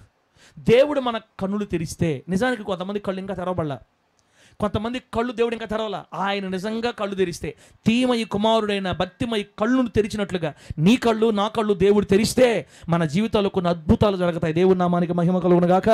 యెషయా గ్రంథం 6వ అధ్యాయం ప్రకారం 3 అంశాలు చెప్తాను. యెషయా గ్రంథం 6వ అధ్యాయం ఒకసారి చూడండి. టకటక 5 నిమిషాలు ఆపేస్తానా? ఇప్పుడు మళ్ళీ ఎత్తండి ఆయన ఇంకేం ఆపుతాను అనుకుంటానేమో. ఏం లేదు, ఆపేస్తాను. యెషయా గ్రంథం 6వ అధ్యాయం ఏముంది? ఫస్ట్ వచనంలో ఏముందంటే, రాజైన ఉజ్జియా మృతి నొందిన సంవత్సరమున అత్యున్నతమైన సింహాసనమందు ప్రభువు ఆసీనుడై ఉండగా నేను చూచి తిని. ఇదిగో ఫస్ట్ వచ్చింది. దేవుడు అత్యున్నత సింహాసనమందు ఆసీనుడై ఉండుట నా కన్నులతో నేను చూసా. ఎవరు చెప్తున్నారు ఈ మాట? యెషయా భక్తుడు చెప్తున్నాడు, యెషయా ప్రవక్త చెప్తున్నాడు. అంటే ఎప్పుడైతే దేవుడు మన కళ్ళు తెరస్తాడో మనము యేసును చూస్తాం డైరెక్ట్గా. ఆమేన్ చెప్పండి, గట్టిగా చెప్పండి హల్లెలూయా. మన ప్రభువును చూస్తాం. అంటే ఏంటి పాస్టర్ గారు దరిగా మాటలు చెప్పండి, యేసయ్యని కళ్ళ తెరచు పద్దం చూస్తే నెల్లూరులో అట్ట చెప్పావు నువ్వు, చూడాలా వినాలా, యాడంటావు, ఎట్ట కుదురుతావు ఎన్ని, జరిగే మాటలు చెప్పు. బిడ్డలారా, కళ్ళతో చూస్తామని కాదు నేను చెప్పేది. ఎప్పుడైతే దేవుడు మన కళ్ళని ఆత్మనేత్రాలను తెరుస్తాడో అప్పుడు మన కన్నులకి మన ప్రభువైన యేసయ్య స్వరూపం క్లియర్ కనపడద్ది. ఎలా కనపడద్ది అంటే, నా దేవుడు ప్రేమామయుడు. ఆమేనానండి. మన దేవుడు ఎవరు? ప్రేమామయుడు. ఎప్పుడైతే ఆయన ప్రేమామయుడు నీకు కనబడతాడో నీ జీవితం ప్రేమతో నిండిపోద్ది. ఇక ఇంకెవరిని కూడా తిట్టం, ఇంకెవరిని కూడా దూషించం, ఇంకెవరిని కూడా బాధ పెట్టం. అవసరమైతే వాళ్ళ ద్వారా మనం బాధపడతాం, కానీ మనం మాత్రం పొరపాటున వాళ్ళని ఇంకా బాధ పెట్టం. ఎందుకంటే మన కళ్ళు ఎవరిని చూసినాయి? ప్రేమామయుడైన యేసును చూసాయి, యేసయ్యలో ఉన్న ప్రేమను చూసాయి, యేసయ్యలో ఉన్న ప్రేమను గ్రహించాయి. కాబట్టి మన జీవితం అంతా ప్రేమతో నిండిపోద్ది.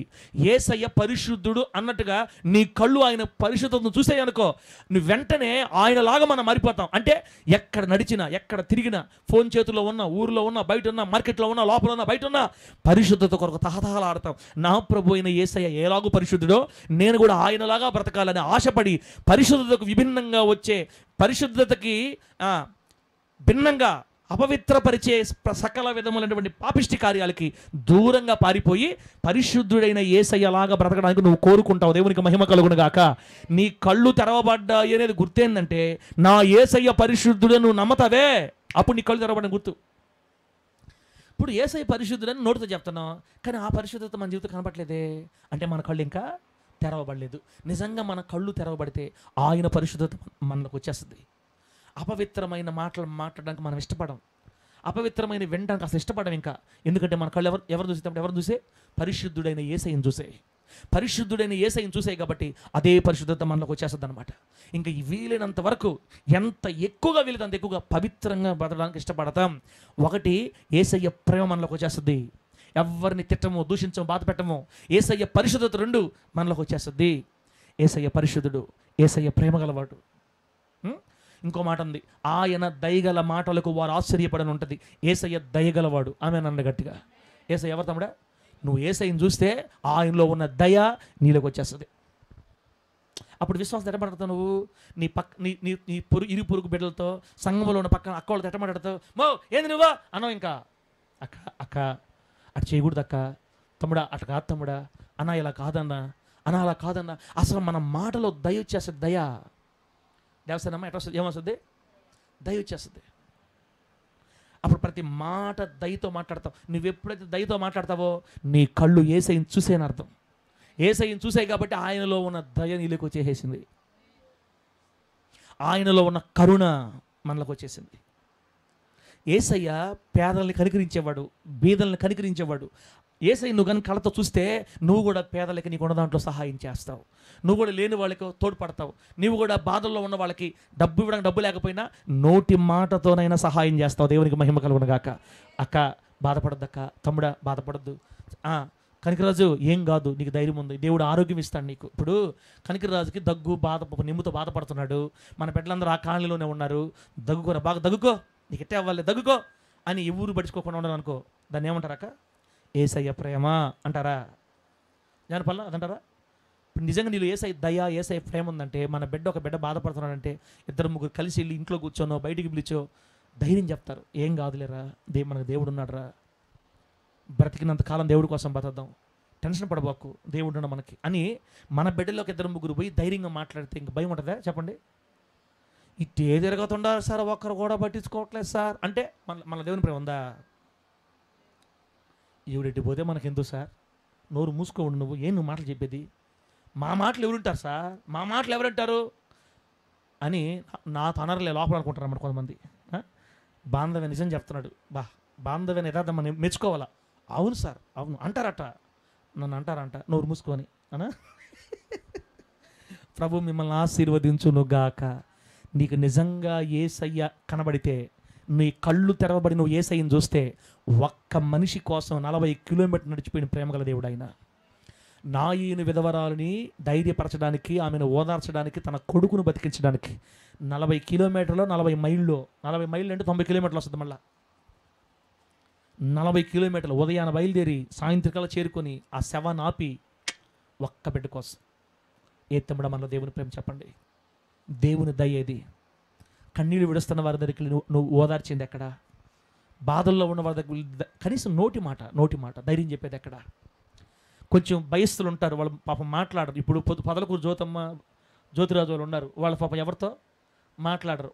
వాళ్ళ నంబర్లు తీసుకొని సాయంత్రాల పూట స్త్రీలతోటి పురుషులతోటి, జ్యోతిరాజు అన్న ఎట బాగున్నావా, మేము ముతుకూరిని చేస్తున్నాం, ఎలా ఉన్నారు, బాగున్నావా, పనులకు పోతున్నారా, ఏదో ఒక మాట కలిపి జాగ్రత్త అన్న, మనం గట్టిగా ఉండాలి, మనం దేవుడిని నమ్ముకున్నాం, కాస్త గట్టిగా ఉండాలా, ఏం కాదులే, సమస్యలు వస్తుంటాయి పోతుంటాయి, మీరు గట్టిగా నిలబడండి అంటే, అబ్బా ఆ సంఘస్థులు మాకు ఫోన్ చేసి మళ్ళీ ధైర్యం చెప్తారయ్యా, ఆ అన్నలు మళ్ళీ మాట్లాడతారయ్యా మాతోటి. ఫోన్ చేసినప్పుడు ఏ మాటలు మాట్లాడాలా? ఇయే మాట్లాడాలా. కొంతమంది ఒక బ్యాచ్ ఉంది, మీ ఊళ్ళో డబ్బులు ఇస్తారేమో అడుగు, మీ ఊరు ఎవరన్నా ఉంటే డబ్బులు ఇప్పి అన్న, ఒక 2000 ఇప్పి మళ్ళీ ఈ అవసరంలే మనకి, అస్సలు అవసరంలే. ఇది దేవుని స్వాస్యం కాదు, ఇది దేవుని సంతానం కాదు, ఇది దేవుని మనసు కాదు, ఇది ఇప్పటామేస్తే పొందిన ఆలోచనలు ఇవన్నీ. అంటే ఆ ఊర్లో అతను బాగా పద్ధతున్నాడు, అతని దగ్గర డబ్బులు తీసుకొని అతను కూడా తప్పు చేసేదానికి, అతను కూడా విలువలు వ్యక్తం చేయడానికి వాళ్ళు ఏడో ఉంటే పాపం వాళ్ళకి ఫోన్ చేసి మీ దగ్గర 2000 ఉంటే చూడండి, లేకపోతే ఎక్కడ ఇప్పిండి నేను కడతానని చెప్పి వాళ్ళని కూడా ఆ ఊర్లో ఉండనీయకుండా చేసేదానికి ముఠామేసి చేసే పనులు ఇవన్నీ. కాబట్టి ఇట్లాంటి వద్దు. నీ నంబర్ నుంచి ఫోన్ పోతే దయగల మాటలే ఉండాలి. దేవుని మహిమ కలుగును గాక. ధైర్యం చెప్పాలి, ఓదార్చాలి.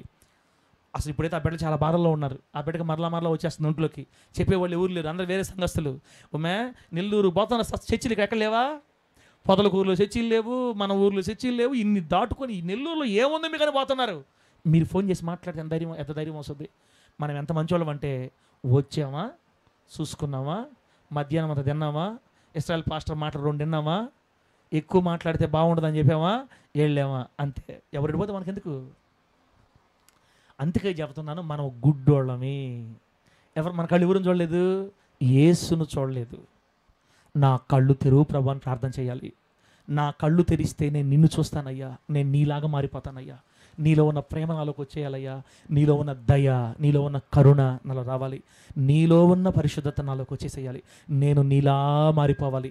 నేను నీలా మారిపోవాలంటే ముందు నువ్వు నాకు కనబడాలి కదా ప్రభువా, నా కళ్ళు తెరువు, నాకు చూపును దయచేయని ఆ వ్యక్తిలాగా మనం ప్రభుని అడగాల. దేవుని నామానికి మహిమ కలుగును గాక. యెషయా ప్రవక్త కళ్ళు తెరిచి చూడగానే ఎవరు కనపడ్డారు? అత్యున్నత సింహాసనం మీద కూర్చున్న పరిశుద్ధుడైన దేవుడు కనపడ్డాడు. ఇది మనం నిజంగా యేసయ్యను చూస్తే యేసయ్య అలవాట్లన్నీ మనలోకి వచ్చేస్తాయి. రెండోది, అదే అధ్యాయం 5వ వచనం, ఎన్ని నిమిషాలు అయిందమ్మా? సర్లే ఏం కాదులే, 7 అయింది, ఇప్పుడే ఆపేద్దాం. రెండోది ఏం చెప్పాను? యెషయా గ్రంథం 6వ అధ్యాయం 5వ వచనం ఏముంది అక్కడ? అయ్యో నేను అపవిత్రమైన పెదవులు గలవాడను, అపవిత్రమైన పెదవులు గల జనుల మధ్య నివసించువాడను, నేను నశించి తిని, రాజును సైన్యములకు అధిపతియగు యెహోవాను నేను కన్నులారా చూచితిని అనుకుంటుని. ఎప్పుడైతే మన కళ్ళు తెరవబడిన తర్వాత మనం యేసయ్యను చూస్తామో, రెండోది మన జీవితం జరిగే సంగతి ఏంటంటే, ఆయన్ను చూడగానే ఫస్ట్ మనకు గుర్తొచ్చేది ఏంటంటే మనలోని పాపాలు గుర్తొస్తాయి. అబ్బా, మన మనోనేత్రాలు కనుక దేవుడు తెరవజేసి మన మనోనేత్రాలకు దేవుడు చూపునిస్తే రెండోది మనం ఏం చేస్తామంటే మనలోని పాపాలు మనం చూస్తాం. ఫస్ట్ యేసయ్యని కనుక మన కళ్ళు చూస్తే ఫస్ట్ మనకు కనపడేది మన తప్పులు కనపడతాయి. బాగా అర్థం చేసుకోండి ఈ మాట. ఎవరైతే యేసును చూస్తారో వాళ్ళకి ఫస్ట్ వాళ్ళలో పొరపాటు కనపడతాయి. కానీ క్రైస్తవులు మంచివాళ్ళు ఎంత మంచివాళ్ళు అంటే వాళ్ళలో తప్పులు మాత్రం వాళ్ళు కనబడవు. బాంధవ్యంలో పలానా పొరపాటు ఉంది. యోనా అన్న డూప్లికేట్ మనిషి, అల్లా అక్క ఎట్లాంటిది, అల్లా అన్న ఎటటాడు, ఈయన ఆమె తెలియదనిక, ఈమె ఆయన తెలియదనిక, వాడు ఈమె తెలియదనిక. వీళ్ళని ఏమంటారంటే నంబర్ 1 గుడ్డోళ్ళు. ఎవరోళ్ళు? 10% కూడా చూపులేదు వీళ్ళకి. యేసయ్య మంచి మాట చెప్పారు, నీ కంటిలో దూలం పెట్టుకొని పొరుగు వాళ్ళ కంట్లో నలుసులు చూస్తున్నావేంటి? పొరుగు వాళ్ళ కంట్లో ఉండేది నలుసే, నీ కంట్లో ఉండేది దూలం. ఎంత మంచిగా చెప్పండి యేసయ్య. అందుకే మనం ఏం చేయాలి? ప్రభువా నా కళ్ళు తెరువు, నువ్వు నా కన్నులు తెరిస్తే, నా మనోనేత్రాలు తెరిస్తే ముందు నాలో పాపాలు కనపడతాయి ఫస్ట్ నాకు. ఎప్పుడైతే నాలో పాపాలు కనపడతాయో నా పాపాలన్నీ నీ దగ్గర ఒప్పుకొని విడిచిపెడతానయ్యా, నా పాపాలన్నీతో ఒప్పుకొని విడిచిపెడతానయ్యా. ఒక మంచి ఉదాహరణ చెప్తాను, ఎగ్జాంపుల్ చెప్తా అన్న. మత్తయి సువార్త 5వ అధ్యాయంలో పేతురు గారి యొక్క పడవ దగ్గరికి వెళ్తాడు యేసుక్రీస్తు వారు. పడవ ఉదయం చెప్పాను కదా, పడవ దగ్గరికి వెళ్ళి కొంచెం వాక్యం అయిపోయిన తర్వాత లోపలికి వెళ్ళి నీ ధోని కుడి పక్కన వలవి చేపలు పడతాయని చెప్పారు. సరే ప్రభువా, రాత్రంతా ప్రయాసపడ్డాను, నాకు దొరకలేదు, నువ్వు చెప్పావు కాబట్టి పోతానని చెప్పి లోపలికి వెళ్ళి వలేసాడు. వలయగానే 2 ధోనిలు మునిగిపోయేంత చేపలు పడ్డాయి. దేవుని మహిమ కలుగును గాక. వాళ్ళు ఇద్దరు ఉన్నారే జబదయి కుమారులు, వాళ్ళిద్దరూ నవ్వుకుంటా, ఒరే మనక పడ్డాయి, ఇన్ని అమ్ముకోలేడు కానీ అంకుల మనం అమ్మేసుకుందాము, ఇప్పుడు సగం డబ్బులు మనకు వస్తాయని డబ్బులు గురించి వాళ్ళు మాట్లాడుకుంటా ఉంటే ఆ చేపల పడవల్ని ఆడ అదులు పెట్టి ఎగిరి దూకాడంట. దేంట్లో? నీళ్ళలో దూకాడు. దూకి ఈత కొట్టుకుంటూ వచ్చేసాడు గట్టుకి. ఎక్కడికి వచ్చాడన్నా? గట్టుకొచ్చాడు. వచ్చి పరిగెత్తుకుంటా వచ్చి యేసయ్య పాదాల దగ్గర పడిపోయాడు. దేవుని మహిమ కలుగును గాక. ఆ పాదాల దగ్గర పడి ఒక మాట అంటాడు. అక్కడ రాయబడిన మాట ఏమన్నాడు తెలుసా? యేసు నేను పాపాత్ముణ్ణి. అబ్బా, ఏమన్నాడు? యేసు బోధకుడా నేను పాపాత్ముణ్ణి, నన్ను విడిచి వెళ్ళిపో. నీలాంటి పరిశుద్ధుడు నా దగ్గర ఉండటం నేను అర్హుడు కాదు. అసలు నీలాంటి పరిశుద్ధుడు నా దగ్గర, నాలాంటి పాపి దగ్గర ఎలా ఉండగలడయ్యా? అస్సలు నువ్వు నా దగ్గర ఉండే అర్హత నాకు లేదయ్యా, దయచేసి నన్ను విడిచి వెళ్ళిపో అని ఆడుస్తున్నాడు. యేసును చూచిన వాళ్ళు పాపాలు కొట్టి ఆడస్తారు దేవుడి దగ్గర. మన మనోనేత్రాలు తెరవబడి కనుక మనం యేసును చూడగలిగితే మన పాపాలు మొదట మనకు కనపడతాయి. ఇతరుల పాపాలతో మనకేం పని అసలు? పొరపాటును కూడా నువ్వు నీతిమంతులు అయితే, నువ్వు ఆత్మీయురాలు అయితే, నువ్వు దేవుని కొరకు బ్రతికే వ్యక్తివైతే, నీ కళ్ళు దేవుడు తెరిచుంటే అస్సలు పరుల పాపాలు మన కళ్ళకు కనబడవు, కనబడకూడదు కూడా. మన పాపాలే మనకు కనబడాలి. దేవుని నామానికి మహిమ కలుగును గాక. ఎక్కడైనా పేతురు గారు ఇతరుల పాపాలు చెప్పాడు మీకు బైబిల్లో ఉందా? 12 మంది శిష్యులు ఎక్కడ చెప్పారా? యేసు ఎక్కడని చెప్పాడా? అసలు అది కాదు. కానీ యేసుక్రీస్తు వారు 4 సువార్తలు ఎక్కడైనా ఒక మనిషి చేసిన పాపాన్ని గురించి చెప్పి నవ్వినట్టుందా? బైబిల్ ఉందనా? జక్కయ్య దరిద్రుడు అన్నాడా? మీకు బైబిల్లో ఉందా? కదా ఇస్తారక్క, మీ బైబిల్లో ఉందా? ఆ మనిషి నా తల మీద పోసిందే, ఆ మనిషి ఏడ సంపాదించింది, ఆ మనిషి ఎంత పెట్టిందో ఎంత సంపాదించిందో అన్నాడు తల్లి అన్నాడా? యేసయ్య అలా అండే. ఎప్పుడు ఆయన తండ్రి తన బిడ్డలో పొరపాట్లు చేసినప్పుడు ఎలాగైతే దాచుకుంటాడో అలాగే మనము కూడా యేసు మనసు కలిగిన వరమై క్రీస్తునకు కలిగిన ఆ మనసే మనం ధరించుకొని ఇతరుల పాపాలని మన గుండెల్లో దాచుకోవాలి. దేవునికి మహిమ కలుగును గాక. సంగతి దాచువాడు ఘనత పొందుతాడని రాయబడింది వాక్యంలో. ప్రేమ అన్నిటినీ కప్పేస్తుంది అంతే. యేసు ప్రేమ నీ గుండెల్లో ఉంటే అన్నిటిని కప్పేస్తుంది. అది విశ్వాసుల దోషాలను కప్పేస్తుంది, దైవజనుల పాపాలు కప్పేస్తుంది. మనసులో బయటికి రానిదు. ప్రభువు చెప్తారు, ప్రభువా ఒకసారి తాకు, సేవకులు తాకు, పలానా సేవకులు తాకు, పలానా విశ్వాసం తాకు, బాగు చేయయ్యా, నీకు వస్తే నిలబడాలయ్యా, వాళ్ళు దీవించయ్యా, పడిపోనివద్దయ్యా, ఎంతో మంచి అన్నయ్యా, చాలా మంచోడయ్యా, సంఘంలో మంచోడయ్యా, జారిపోతున్నాడయ్యా, అయ్యా లేవనెత్తయ్యా అని గుండెల్లో ప్రార్థన చేసుకొని మౌనంగా అయిపోతారు అంతే, బయట చెప్పరు. ప్రేమ సమస్త దోషాలు కప్పేస్తుంది. మన కళ్ళు తెరవబడితే అసలు అన్నిటికంటే ముందు కనపడితే మనలో పాపాలు కనపడతాయి. మనం ఎట్లా అంటున్నామే, మన మాట బాగుందా, మన నడక బాగుందా, మన చూపు బాగుందా, అన్నీ యెషయా గారు దేవుని చూడగానే కేకేస్తున్నాడు 5వ వచనంలో, అయ్యా నేను అపవిత్రుణ్ణి. అబ్బా ఏం కేకేస్తున్నాడు? నేను ఎవరినే? అపవిత్రుణ్ణి, అపవిత్రమైన పెదవులు గల ప్రజల మధ్యలో నివసించేవాడిని, నిన్ను కనులారా చూశాను, ఈ రోజుతో అవుట్, చచ్చిపోతాను వెనక. అమ్మో నాలాంటి అపవిత్రుడు ఇలాంటి చూసి బతతాడా అని ఆడుస్తుంటే పేతురుతో యేసుక్రీస్తు వారు అన్నారు, పేతురు ఇంతవరకు నువ్వు చేపలు పట్టావు, ఇక నుండి నిన్ను మనుషులను పట్టే జాలరిగా చేస్తా. దేవునికి మహిమ కలుగును గాక. రాబోయే రోజుల్లో నువ్వు మనుషులను పడతావు. ఒక్కసారి చేపేస్తే 2 ధోనిలు మునిగే ఆయన ఒక్కసారి ఆత్మ సంబంధమైన వాక్యం అని వలేస్తే 3000 మంది బాప్తిసం పొందారన్న ట్రాక్ రికార్డ్. అసలు ఎంతమంది తల్లి బాప్తిసం పొందింది? 3000 మంది. ఒకసారి ఇంకోసారి 5000 మంది. అన్న ఒక్క వాక్యానికి 5000 మంది మాట ఏందన్న అసలు? పరిశుద్ధాత్మదేవుడు అలా వాడుకున్నాడు పేతురు గారిని. అమ్మలారా, దేవస్థానమ్మ నీ పక్కన ఎవరు ఉన్నారు? ఇంకా ఎవరు లేరు కదా? ఉండారా? సురేఖ ఉందా? అన్నలారా, తమ్ముళ్ళారా, మీకు దండాలు పెట్టి చెప్తున్నాను, ఇక మీదట మన కళ్ళకి మన పాపాలే కనబడును గాక. ఇక మీదట మన కన్నులకి మన పాపాలే కనబడును గాక. దేవుని మన కన్నులు చూస్తే మన పాపాలు మాత్రం కనబడతాయి. అది మనకు ఆశీర్వాదం కూడా. లాస్ట్ మాట ప్రార్థన చేసుకుందాం. లాస్ట్ మాట 6వ అధ్యాయం 8వ వచనం చూడండి. అక్కడే 6వ అధ్యాయం 8వ వచనం. నేను పాపిని ప్రభువుని ఒప్పుకున్నాడు. వెంటనే దేవదూత ఒకడు బలిపీఠం మీద నిప్పు తీసుకొని వచ్చి అతని పెదాలు తగిలించి, ఇంక నీ పాపం ప్రాచితం అయిపోయింది పో, నీ దోషం తొలగిపోయింది పో అన్నాడు. అంతే, స్వస్థపరిచేశాడు. యెషయా గారిని దేవుడు స్వస్థపరిచాడు, పరిశుద్ధతను అనుగ్రహించాడు, పాపాన్ని తీసేశాడు. ఇప్పుడు 8వ వచనం, అప్పుడు నేను ఎవరిని పంపెదను, మా నిమిత్తం ఎవడు పోవును అని ప్రభు సెలవీయగా వింటిని. అంతటా నేను చిత్తగించుమో, నేనున్నాను, నన్ను పంపుమనగా. దేవుని నామానికి మహిమ కలుగును గాక. చెప్పండి గట్టిగా హల్లెలూయా. ఎప్పుడైతే యేసయ్య మన కళ్ళు తెరుస్తాడో, లేదా మన కన్నులు ఎప్పుడైతే తెరవబడతాయో మనం ప్రార్థన చేయాలి. ప్రభువా నా కళ్ళు తెరువని ప్రార్థన చేయాలి. ఆయన మన కళ్ళు తెరిచాడంటే మొదటిది యేసయ్యనే చూస్తాడు డైరెక్ట్గా. దేవుని చూసినప్పుడు ఆయనలో పరిశుద్ధత, కరుణ, దయ, పవిత్రత మొత్తం మనలోకి వచ్చేస్తాయి. 2, ఆయన మన కళ్ళు తెరవబడగానే రెండోది ఏం చెప్పాను, మనలోని పాపాలు మనకు కనపడతాయి, ఇతరుల పాపాలు కాదు, మనం సరి చేసుకుంటాం. 3వది, ఎప్పుడైతే మన పాపాలు కడగబడతాయో, 3వది వెంటనే మన కళ్ళు తెరవబడినప్పుడు మనకు జరిగేది ఏంటంటే నశించిపోతున్న ఆత్మలు కనపడతారు మనకి, మన కళ్ళకి. ఆమె చెప్పండి గట్టిగా. అన్న ఎవరు కనపడతారు తప్పుడు, ఎవరు కనపడతారు? నశించిపోతున్న ఆత్మలు కనపడతారు. నీ వీధిలో తాగి తిరుగుతున్న వాళ్ళందరూ గురించి నీకు బాధ చేస్తుంది. నా గ్రామంలో, నా వీధిలో ఇంత ఘోరమైన పాపంలో ఉండేవాళ్ళు నా తండ్రి, ఒక విశ్వాసిగా, ఒక దేవుని బిడ్డగా నేను ఈ ప్రాంతంలో ఉండి ఏం చేయలేకపోతున్నానని, అన్నెలా నశించిపోతున్నాడయ్యా, అక్కలా నశించిపోతుందయ్యా, అక్రమ సంబంధాలు పడిపోయి ఉన్నారయ్యా, అయ్యా చనిపోతే నరకం వెళ్ళిపోతారయ్యా. ఎప్పుడైతే దేవుడు నీ కళ్ళు తెరస్తాడో నీకు ఆత్మల భారం ప్రారంభమవుతుంది. ఏ భారం అంటారు? ఏ భారం? నశించిపోతున్న ఆత్మ కనపడతారు మన కళ్ళకి. ఇప్పుడేమనిపించాం మనకే, మనం వెళ్ళామా, ప్రార్థన చూసుకున్నాం, వచ్చామా, ఇప్పుడు పోతే మనకెందుకు? ఈ మాట మనం అంటున్నామంటే మన కళ్ళు ఇంకా తెరవబడలేదు. మన కనులు ఏసై తెరిస్తే నశించిపోతున్న ఆత్మలు కనపడతారు మనకి. మీ పెదమ్మ, మీ పిన్ని, మీ చిన్నాన్న, మీ తాత, అవ్వ, వీళ్ళందరూ, ఆ తర్వాత ఈ రక్త సంబంధికులు, బంధుమిత్రులు, చిన్న పెద్ద పిల్లలందరూ కూడా బాధ చేస్తుంది నీకు. అయ్యో నరకం వెళ్ళిపోతారే, చచ్చిపోతే నరకం వెళ్ళిపోతారే, అయ్యో నా కుటుంబస్తులు, నేను బతుకుండగా నేను దేవుళ్ళో ఉండగలి నరకాన్ని బాటమా, నా తండ్రి, అయ్యా ఒక్క పూట ఉపవాసం ఉంటా, నా బిడ్డలు మార్చు, నా పెద్దమ్మను మార్చు, రక్త సంబంధికులు మార్చు, ఓ నరకానికి బాగుడదయ్యా అని ఆడస్తావు. ఈరోజు మనము ఎడవట్లా. ఎందుకు? ఎవరింటి పోతే నాకు మనం చెప్పాము, వాళ్ళు వినలేదు. ఏమన్నా అర్థమవుతుందా?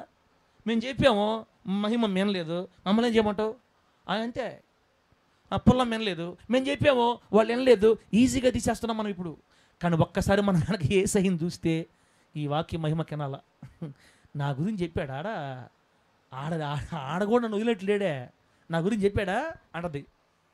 మా యొక్క దేవుడు దీవించిన కాక చూసుకో బాగా. ఎక్కడన్నా ఏం చెప్పాను, ఏ పాయింట్ చెప్పావు? యేసయ్య మన కళ్ళు తెరిస్తే నశించిపోతున్న ఆత్మల గురించి మనకు భారం, ఏడుపు, కన్నీరు, రోదన.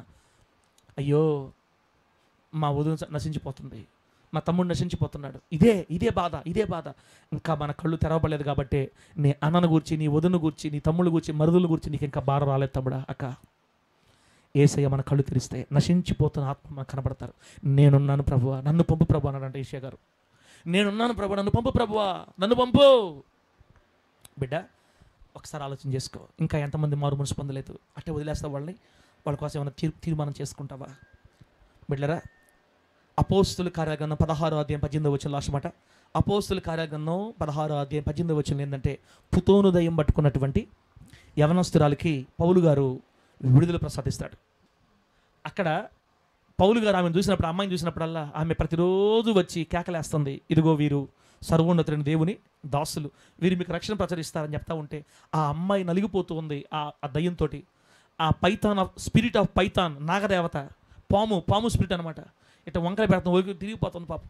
యవనస్తురాలు నలిగిపోయింది, సన్నగా అయిపోయింది.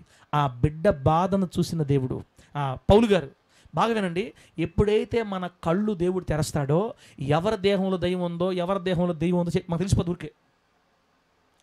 ఎవరు దురాత్మ శక్తుల చేత పీడించబడుతున్నారో, అసలు వీరిద్దరు భార్యాభర్తలు ఈ విధంగా తన్నుకోవడానికి, కొట్టుకోవడానికి కారణం ఏంటంటే వీళ్ళ ఇంట్లో ఉన్నటువంటి ముఠామేస్త్రి. నీకు ఈ ఊరికి అర్థమైపోద్ది, నీకు కళ్ళు తెరిచిన వాళ్ళకి దయ్యం ఎక్కడుందో ఊరికి అర్థమైపోద్ది. విడాకుల దాకా వచ్చేసారు, ఇంక విడిపోవాలనుకుంటున్నారు. అట్లాంటి కుటుంబంలోకి నువ్వు వెళ్ళేవంటే కొంచెం అలా కూర్చున్న వాళ్ళు మాట్లాడిన కానీ నీకు ఓవరకు అర్థమైపోద్ది, వీళ్ళిద్దరి మధ్యలో ఎవరు పనిచేస్తున్నారు? సాతాను పనిచేస్తున్నాడు. సాతాను ఈ కుటుంబాన్ని నలగొడాలని చూస్తున్నాడు. ఈ కుటుంబం ఇంతలాగా అప్పులు పాలైపోవడానికి కారణం ఏంటంటే ముఠామేస్త్రి బృందం. ఈ విధంగా ఈ కుటుంబం నలిగిపోవడానికి కారణం ఏంటి? వాడే. అసలు వాడు ఎక్కడున్నాడో వాడి కాలు చప్పుడు కూడా మనకు అర్థమైపోద్ది యేసు నామములో. ఇదిగో దురాత్మ శక్తుల కార్యాలు ఈజీగా గుర్తుపెట్టేస్తాం. పాస్టర్ అమ్మ అప్పుడప్పుడు నాతో వస్తుంటాడు కదా, కొన్ని ప్రార్థన దగ్గర పోతుంటాం. ఒకసారి వల్లూరులో ఒక ఇంటికి పోయాం మేము. ఒక ఇంటికి పోతే ప్రార్థన జరిగిన తమ్ముడా ఇంటికి వచ్చేసాం. పాస్టర్ అమ్మ చెప్తుంది, నువ్వు ప్రార్థన చేసేటప్పుడు నీ పక్కనే తలుపు సాటు నింది, నాకు కనపడింది అనింది. ఇంకేమైనా ఉందా? ఇంకేమైనా ఉందా? ఏమన్నా నువ్వు ప్రార్థన చేసేటప్పుడు నీ పక్కనే తలుపు సాటు నిలబడుకోని నా సైట్ ఉరిమి చూసింది అని చెప్పింది. ఇంకా నాకు కనపడకుండా చేసేవు తండ్రి, నీకు స్తోత్రాలయ్యా.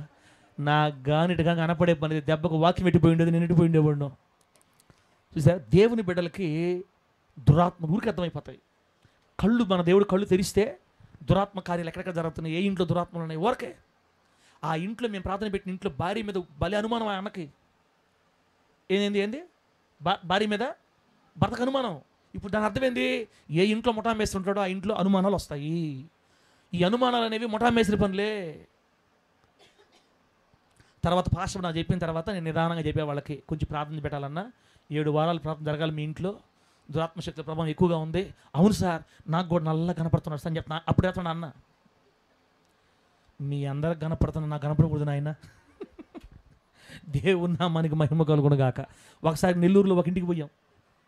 ఇది చెప్తానండి, నెల్లూరులో ఒక ఇంట్లో ప్రార్థన చేస్తుంటే, సార్ మీ ముందు నుంచే గల్లు గల్లు నడుచుకుంటూ పోయిందని చెప్తుంది. మీ ఎట్ట కనపడుతున్నారు మీ కళ్ళకీళ్ళు? అంతే, కొంత కనబడతాయి. ఆత్మీయులకి కళ్ళు తెరస్తాడు దేవుడు. దురాత్మల సంచారం ఓరకు అర్థమైపోద్ది.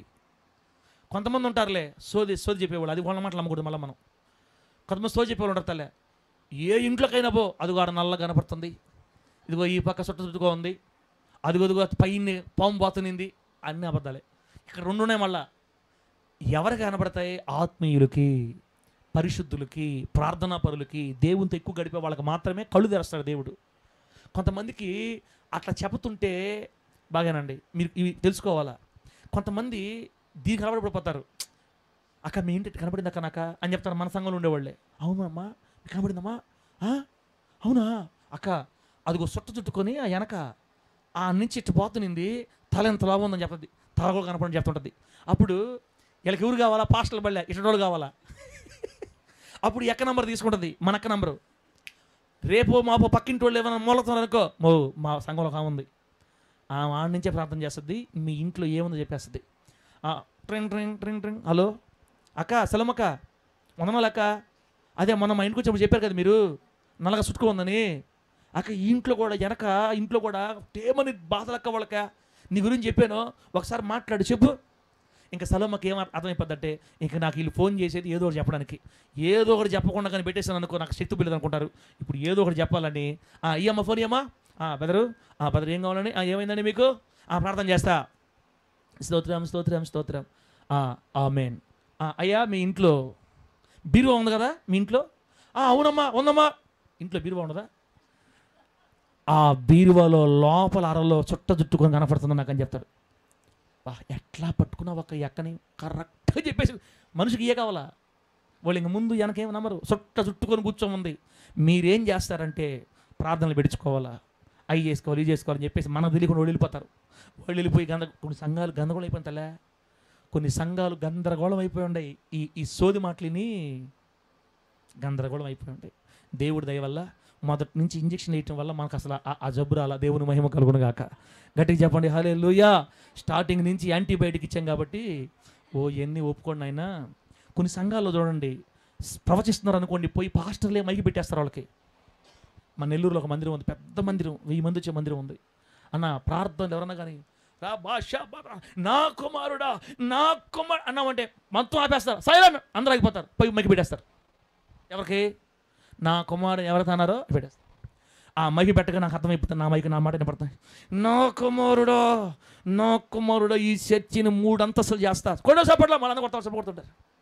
ఈ విధంగా కొంతమంది ప్రవచనాలకు అలవాటు పడిపోయి ఉంటారు. కొంతమంది ప్రవచనాలకు అలవాటు పడిపోయి ఉంటారు. ఈమె ఇంటి దగ్గర ఎట్లా ఉందో చూసుకోరు. ఈ ప్రవచించే ఆమె ఎట్లా ఉంది ఇంటికాడ, మంచి ఆమెనా, ప్రవర్తన బాగుందా, అనుభవం ఉందా, జ్ఞానం ఉందా, ఏం అవసరం లేదు, ప్రవచించాలి కావాలంటే వాళ్ళకి. అట్లా ఒక ఆమెను నమ్ముకొని మన నెల్లూరులో ఒక చర్చి పూర్తిగా కూలిపోయింది. ఈరోజు ఒక సంఘం కూడా లేకుండా ఇప్పటికీ ఏడుస్తున్నారండి ఆ కుటుంబంలో. అంటే బిడ్డలారా, మనం వాళ్ళు అంటున్నాం కాదు, సాతాను గారు కూడా వెలుగుదూత వేషం వేసుకొని వస్తారు సంఘంలోకి. దైవజనులు ఆత్మీయులు ఊరికి గుర్తుపట్టేస్తారు, వీళ్ళకి నిజంగా కనబడుతుందా కావాలని మాట్లాడుతున్నారా? మనకు ఓరకు అర్థమైపోద్ది. కాబట్టి ఇక నుంచి మీరు ఏ ఇంట్లో దెయ్యం ఉందో ఇంక స్కాన్ చేయబాకండి. అయ్యొద్దు మనకి. దేవుని నామానికి మహిమ కలుగును గాక. అసలు ఆ మీటింగే వద్దు మనకి. మనం ప్రార్థన పరులం అయితే దేవునితో నడుపుతుంటే దురాత్మ శక్తుల కార్యాలు మనకు ఓరకు అర్థమైపోతుంటాయి. ఇంకొక మంచి మాట చెప్పాలంటే, నువ్వు దేవునితో నడిచే స్త్రీవైతే నువ్వు ఆ ఇంట్లో అడుగు పెట్టగానే పౌలును చూసి కేకలేసినట్టుగా కేకలేస్తాయి మనం చూసి యేసునామములో. మనం గద్దించబల్లే. నువ్వు ఇంట్లో అడుగు పెడితే చాలు, వచ్చేసింది నాయన, వచ్చేసింది తండ్రి, ఈ మనిషి అమ్మా నా వల్ల కావట్లేదు, అగ్ని అగ్ని అయ్యే కేకలేస్తాయి. మనం ఎంత ప్రార్థన చేసేది? ఇంకా నువ్వు అడుగు పెడితే మండిపోతుంది దానికి. ఇంకా అడ్రస్ పారిపో. నువ్వు ఒక చిన్న ప్రార్థన చేసేసిపోతే విడిపోవాలనుకున్న కుటుంబాలు యేసునామములో కట్టబడిపోతాయి. అంతే. అనుమానపు దయ్యాలు పారిపోతాయి యేసునామములో. అంటే అంటే దేవుడు మన కన్నులు తెరిస్తే దురాత్మల యొక్క కార్యాలని, లోకంపై రాజ్యం చేస్తున్న అపవిత్రాత్మ క్రియలని మనం ఊరకే పసిగట్టగలం. పసిగట్టి నువ్వు ప్రార్థన చేస్తావు, వాటిని దేవుడు తెంపేస్తాడు. అపవిత్రాత్మ కట్ల నుంచి ఎందరినో విడిపించగలము. ప్రభువుకు మహిమ కలుగునుగాక. చెప్పండి. దేవుడు మనల్ని నీకేం చేయాలని అడిగితే మనము తీమై కుమారుని బర్తిమయ్యలాగా ప్రభువా నా కళ్ళు తెరువని ప్రార్థన చేయాలా. నాకు దృష్టి కలుగుజేయ్. ఎప్పుడైతే దేవుడు నీ కళ్ళు తెరుస్తాడో, నెంబర్ 1 మొట్టమొదటి సరాసరి యేసే మనకు కనబడతాడు. మనం దేవుని చూస్తాం.